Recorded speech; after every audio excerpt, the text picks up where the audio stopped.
तस्मात् सर्वेषु कालेषु मामनुस्मर युध्य च तार मय्यर्पित मनो बुद्धिर्मामे वैश्यस्य संशयम्।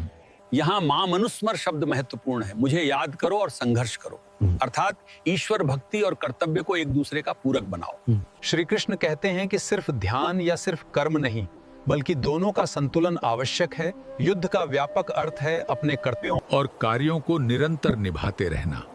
ईश्वर की उपासना के लिए कर्तव्य का त्याग करना उचित नहीं है। उसी प्रकार दोनों कर्तव्यों को पूरा करने के लिए ईश्वर स्मरण का त्याग करना भी उचित नहीं है।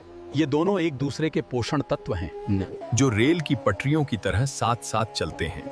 ईश्वर स्मरण से कर्तव्य की दृढ़ता और सरलता प्राप्त होती है।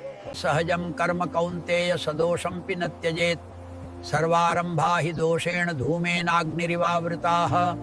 श्री कृष्ण कहते हैं कि मनुष्य को अपने स्वभावजन्य कर्तव्य का पालन करना चाहिए, चाहे उसमें कुछ दोष क्यों न हो। जारस, जो व्यक्ति अपने कर्तव्यों और कार्यों में लगनशील होता है, वो जीवन में सर्वश्रेष्ठ उपलब्धियां प्राप्त करने में सक्षम होता है। यदि तुम्हारा स्वाभाविक कर्तव्य भी त्रुटिपूर्ण हो तो भी उसे मत त्यागो, क्योंकि सभी कर्मों में कुछ न कुछ दोष होता है। जैसे आग में धुआं रह जाता है, कोई भी कर्म पूर्णतः दोष रहित नहीं होता।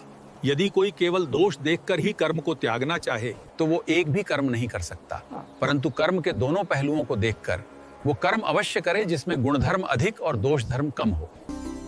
जय श्री कृष्णा। पूरी बात सुनने के लिए हमारे चैनल पर इसका पूरा वीडियो उपलब्ध है, उसे जरूर देखें। अगर आप हमारी पूरी बात सुनना चाहते हैं तो हमारे चैनल को सब्सक्राइब करें और अपने विचार कमेंट में जरूर बताएं।